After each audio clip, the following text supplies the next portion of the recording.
தமிழ் மாதங்களில் 4வதாக வரக்கூடிய மாதம் இந்த ஆடி மாதமாகுங்க. ஆடி மாதம் அப்படின்னு சொன்னாலே அம்மன் வழிபாட்டிற்கும் சக்தி வழிபாட்டிற்கும் உரிய மாதமாகும். தெய்வீக சக்தி அதிக அளவில் நிறைந்திருக்கக்கூடிய மாதம் அப்படின்னு கூட சொல்லலாங்க.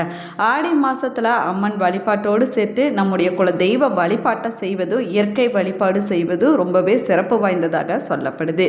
ஆன்மீக ரீதியாக ஆடி மாதம் என்பது தட்சிணாயன புண்ணிய காலத்தினுடைய தொடக்க மாதம் அப்படின்னு சொல்லப்படுது. அதாவது தேவர்களுடைய இரவு பொழுதாகுங்க. ஆன்மீக ரீதியாக அம்மனுடைய அருள் அதிகரித்து காணக்கூடிய மாதம் இந்த ஆடி மாதமாகுங்க.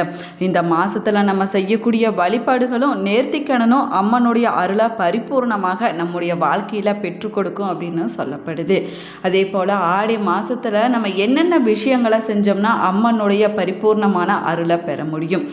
அந்த வகையில் 2026ஆம் ஆண்டு ஆடி மாதம் எப்பொழுது வருகிறது, ஆடி மாதம் முதல் நாளில் நம்ம செய்ய வேண்டிய வழிபாடுகள் என்ன, ஆடி முதல் நாளில் அம்பிகையை நம்மளுடைய வீட்டுக்கு அழைத்து விளக்கு பூஜை செய்யக்கூடிய முறை என்ன, விளக்கை வழிபடக்கூடிய முறை என்ன, நம்ம என்ன படைத்து வழிபட வேணும், பெண்கள் என்ன செய்ய வேணும் என்பதை பற்றி இந்த பதிவில் நம்ம விரிவாக பார்க்க போகிறோம். வீடியோவை ஸ்கிப் பண்ணாமல் முழுசாக பாருங்கள். நம்ம சேனலை இப்போ தான் ஃபர்ஸ்ட் டைம் பார்க்குறீங்க அப்படின்னா நம்ம சேனலை சப்ஸ்கிரைப் பண்ணலன்னா சப்ஸ்கிரைப் பண்ணிக்கோங்க. கூடவே இருக்கிற பெல் பட்டனையும் ப்ரெஸ் பண்ணிக்கோங்க. வீட்டில் எப்பயுமே சண்டையும் சச்சரமாக இருக்குதா, உங்களுக்கு ஒரு விதமான பதட்டம் படபடப்பு இருந்து கொண்டே இருக்குதா, நீங்கள் ஒரு விஷயத்தை செய்யலாம் அப்படின்னா அதில் சின்ன சின்ன பிரச்சனைகள் இடையூறுகள் வந்து கொண்டு இருக்குதா, இது போன்ற பிரச்சனைகளுக்கு இந்த வீடியோவுக்கு கீழே டிஸ்கிரிப்ஷனில் ஜோதிடரோட வாட்ஸ்அப் நம்பர் கொடுத்துருக்குறேன். இந்த எண்ணுக்கு தொடர்பு கொண்டு பேசி பாருங்கள். உங்கள் பிரச்சனைகளுக்கு சரியான தீர்வு கிடைக்குங்க. வாங்க வீடியோக்குள்ளே போகலாம்.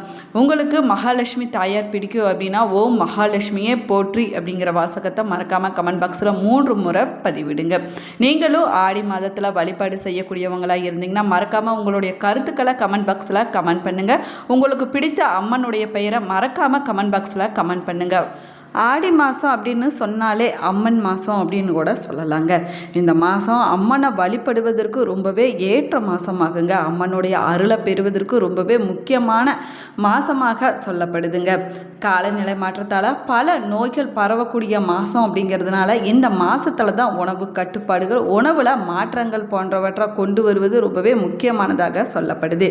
ஆன்மீக ரீதியாக அம்மனுடைய அருளானது இந்த மாதத்தில் அதிகரித்து கூடும் அப்படின்னும் சொல்லப்படுதுங்க. இந்த மாதத்தில் நம்ம செய்யக்கூடிய ஒவ்வொரு வழிபாடும் நேர்த்திக்கடனும் அம்மனுடைய அருளை முழுமையாக நம்முடைய வாழ்க்கையில் பெற்றுக் கொடுக்கும் அப்படின்னு சொல்லப்படுது. ஆன்மீக ரீதியாக ஆடி மாதம் என்பது தட்சிணாயன புண்ணிய காலத்தினுடைய தொடக்க மாதமாகுங்க. அதாவது தேவர்களுடைய இரவு பொழுதாக இந்த ஆடி மாதமானது சொல்லப்படுது. அதனால தான் இந்த மாதத்தில் சுப காரியங்களின் போது செய்யக்கூடிய பூஜைகள் போன்றவற்றை தேவர்கள் ஏற்க மாட்டாங்க அப்படின்னு சொல்லப்படுது. இதனால் நம்ம செய்யக்கூடிய சுப காரியங்களுக்கு இறையருளானது கிடைக்காது என்பதனால இந்த ஆடி மாதத்தில் எந்த ஒரு சுப காரியமும் செய்வதில்லைங்க.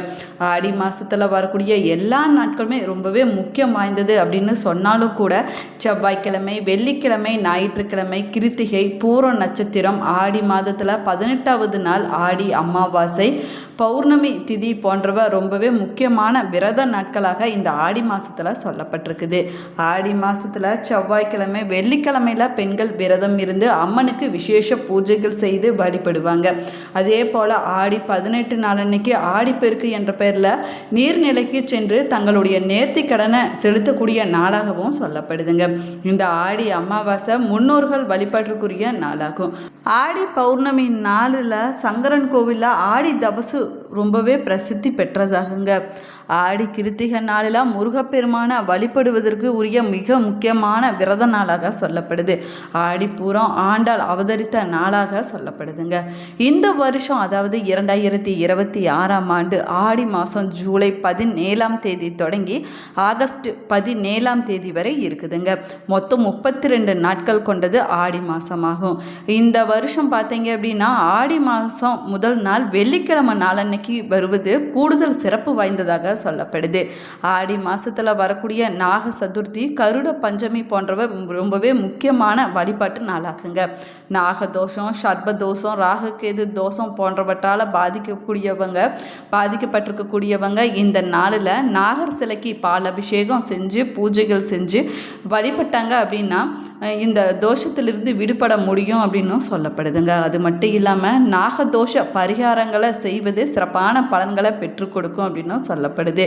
ஆடி மாதத்தில் அம்மனுடைய அருளை பெற நினைக்கக்கூடியவங்க இந்த மாதத்தில் வரக்கூடிய செவ்வாய்க்கிழமை மற்றும் வெள்ளிக்கிழமை நாளில் விரதம் இருந்து பக்கத்தில் இருக்கக்கூடிய அம்மன் கோவிலுக்கு சென்று அங்கே வரக்கூடிய சுமங்கலி பெண்களுக்கு உங்களால் முடிஞ்சிச்சுன்னா மஞ்சள், குங்குமம், வளையல், தாலிச்சரடு போன்றவற்றை தானமாக கொடுக்கலாங்க.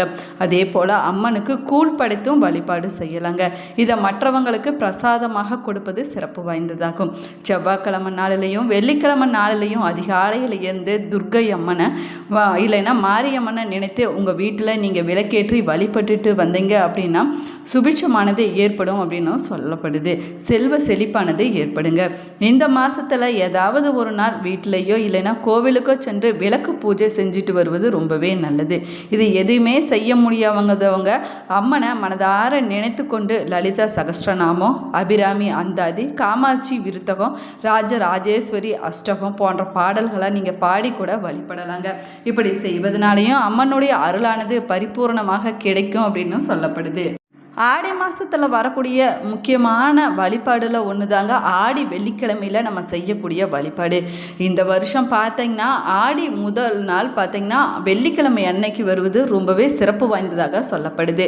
ஆடி மாதத்தில் எல்லா வெள்ளிக்கிழமையிலும் அம்பிகையை வழிபட முடியாதவங்க ஏதாவது ஒரு வெள்ளிக்கிழமையில் குறிப்பிட்ட வழிபாட்டை செஞ்சுட்டு வந்தீங்கன்னா ஆடி மாதம் முழுவதும் அம்பிகையை வழிபட்ட பலனானது முழுமையாக கிடைக்குங்க. வாரத்தில் வரக்கூடிய ஒவ்வொரு நாளுக்கும் ஒவ்வொரு விதமான சிறப்புகளானது இருக்குதுங்க. அந்த வகையில் மகாலட்சுமியை வழிபடுவதற்குரிய நாளாக, அம்மனை வழிபடுவதற்குரிய நாளாக இந்த வெள்ளிக்கிழமையானது சொல்லப்படுது. வெள்ளிக்கிழமை அப்படிங்கிறது ரொம்பவே மங்களகரமான நாளாகுங்க. நம்முடைய வாழ்க்கையில் எல்லா விதமான செல்வங்களையும் அள்ளி தரக்கூடிய நாளாகவும் இந்த வெள்ளிக்கிழமை நாளானது சொல்லப்படுது. பொதுவாக பார்த்திங்கன்னா வெள்ளிக்கிழமை நாளில் மாலை நேரத்தில் வீட்டில் விளக்கேற்றி வைத்து வழிபட்டோம்னா வீட்டில் தெய்வீக அருளானது பரிபூர்ணமாக நிறைந்திருக்குங்க. இதனால் நேர்மறையான ஆற்றல்களானது அதிகரிக்கும் அப்படின்னு சொல்லப்பட்டிருக்குது. வெள்ளிக்கிழமை சுக்கிர பகவானுக்கு உரிய நாள் என்பதனால இந்த நாளில் சுக்கிர ஓரையில் நம்ம செய்யக்கூடிய பரிகாரங்களும் அதிகப்படியான பலனை பெற்றுக் கொடுக்குங்க. மற்ற மாசத்துல வரக்கூடிய வெள்ளிக்கிழமையை விட ஆடி மாசத்துல வரக்கூடிய வெள்ளிக்கிழமை ரொம்பவே சிறப்பு வாய்ந்ததாகுங்க. 2026ஆம் ஆண்டு ஆடி முதல் நாள் பார்த்தீங்கன்னா வெள்ளிக்கிழமை நாளில் வருவது ரொம்பவே விசேஷமானதாகும். இந்த நாளில் அம்பிகையை நம்ம வீட்டுக்கு அழைச்சி விளக்கு பூஜை செய்து வழிபடுவது சிறப்பானதாகும். பெரும்பாலும் பார்த்தீங்கன்னா விளக்கு பூஜை அப்படின்னா கோவிலில் தான் செய்வாங்க. ஆனால் இதை வீடுகள்லையுமே எளிமையான முறையில் அம்பிகையுடைய அருளை பெற நம்ம செய்யலாங்க. வீட்டில் இருக்கக்கூடிய பெண்கள் எல்லாருமே ஒன்று சேர்ந்து தனியாகவோ விளக்கு பூஜையை செஞ்சு வழிபடலாங்க. விளக்கு பூஜை குத்து விளக்க பயன்படுத்தி செய்வது ரொம்பவே சிறப்பு வாய்ந்ததாகுங்க. இதுக்கு காரணம் என்னன்னு பார்த்தீங்கன்னா குத்து விளக்கில் முப்பெரும் தேவர்களும் முப்பெரும் தேவியரும் வாசம் செய்வாங்க அப்படின்னு ஐதீகமாக சொல்லப்படுது. அதனால தான் குத்து விளக்கின் மேல் பாகத்தில் எண்ணெய் ஊற்றி திரி போடக்கூடிய பகுதியில் சிவபெருமானும், நடுப்பகுதியில் இருக்கக்கூடிய தண்டு பகுதியில் மகாவிஷ்ணுவும், அடியில் இருக்கக்கூடிய பகுதியில் பிரம்ம தேவரும் தங்களோடு தேவியரோடு வாசம் செய்வாங்க அப்படின்னு ஐதீகமாக சொல்லப்படுது. அதனால தான் குத்து விளக்கை பயன்படுத்தி விளக்கு பூஜை செஞ்சோம் அப்படின்னா முப்பெரும் தேவர்கள் மற்றும் முப்பெரும் தேவியர்களுடைய அருளானது பரிபூர்ணமாக கிடைக்கும் அப்படின்னும் சொல்லப்படுதுங்க. அன்றைய நாளில் மாலை 6 மணிக்கு பின்னாடி விளக்கு பூஜை செய்வது ரொம்பவே சிறப்பு வாய்ந்ததாகும்.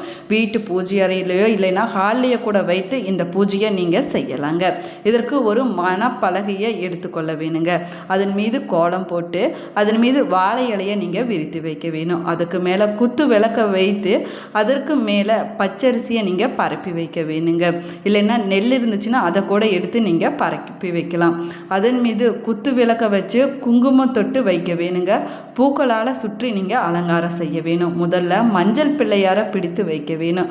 அதற்கு மஞ்சள் அருகம்புல் வைத்து நீங்கள் வழிபட வேணுங்க. விநாயகருக்கு முடிஞ்ச நெய்வேத்திய படைத்து நீங்கள் வழிபடுவது சிறப்பானதாகும். நீங்கள் செய்யக்கூடிய இந்த விளக்கு பூஜையினுடைய பலனானது உங்களுக்கு முழுமையாக கிடைக்க வேணும் அப்படின்னா விநாயகரை வேண்டிக் கொண்டு நீங்கள் ஆரம்பிப்பது ரொம்பவே சிறப்பு வாய்ந்ததாகுங்க. அதற்கு பிறகு உங்களுடைய குல தெய்வத்தையும் நவ கிரகங்களையும் நீங்கள் வழிபட வேணும். அதற்கு பின்னாடி தான் நீங்கள் குத்து விளக்கை ஏற்ற வேணுங்க. குத்து விளக்கு நீங்கள் ஏற்றும் போது அதற்குரிய மந்திரத்தை சொல்லி ஏற்றி வழிபடுவது சிறப்பானதாகும். குத்து விளக்குக்கு குங்குமம், அட்சதை, அரிசி, பூக்கள் போன்றவற்றை கொண்டு அர்ச்சனை செய்து நீங்கள் வழிபடலாங்க. அம்பிகையை வழிபடும் போது அம்பிகைக்கு ரவிக்கி துணி, வளையல், மஞ்சள், குங்குமம் போன்ற மங்கள பொருட்களை படைத்து வழிபட வேணுங்க. ஏதாவது இனிப்பு வகைகளை வைக்கலாங்க. இல்லைன்னா பழங்களை கூட நெய்வேத்தியமாக நீங்கள் படைத்து வழிபடலாம். அதற்கு பிறகு கற்பூர ஆரத்தி, தீப தூப ஆராதனை காட்டி வழிபட வேணுங்க. அம்பிகைக்கு அர்ச்சனை செய்த இந்த குங்குமத்தை நீங்கள் எடுத்து வைத்துக்கொண்டு தினமும் நெற்றியில் வச்சுட்டு வந்தீங்க அப்படின்னா அம்பிகையோடைய அருளானது பரிபூர்ணமாக கிடைக்குங்க. நீங்கள் விளக்கு பூஜை செய்யக்கூடியவங்களா இருந்தீங்கன்னா தலைக்கு பின்னாடி நீங்கள் பின்னல் தாங்க போட வேணும். பூ வைக்க வேணுங்க. 2 கைகள்லையுமே கண்டிப்பாக வளையலை அணிஞ்சிருக்க வேணும். அதே போல் பூஜை செய்யும் போது வெறும் தரையில் அமர்ந்து செய்யக்கூடாதுங்க. ஏதாவது விரிப்பை விரித்து அதன் மீது அமர்ந்து தாங்க நீங்கள் பூஜை செய்ய வேணும். விளக்கு பூஜை நிறைவடைந்த பின்னாடி அம்மனுக்கு படைத்த மங்கள பொருட்களை ஏதாவது சுமங்கலி பெண்களுக்கு கொடுக்க வேணுங்க. அவர்களை அம்பிகையாக நினைத்து கொண்டு அவர்களிடம் நீங்கள் ஆசீர்வாதம் வாங்க வேணும். வீட்டிற்கு வரக்கூடிய சுமங்கலி பெண்களுக்கு மங்கள பொருட்களை கொடுக்க வேணுங்க. அதே போல் தானத்திலையும் தானம், சிறந்த தானம் அன்னதானம் அப்படிம்பாங்க. இந்த அன்னதானம் கொடுத்து நீங்கள் வழிபடுவது சிறப்பானதாகுங்க. இப்படி வழிபட்டிங்கன்னா ஆடி முதல் நாள் அன்னைக்கு அம்பிகையுடைய அருளானது பரிபூர்ணமாக கிடைக்குங்க. Thank you friends.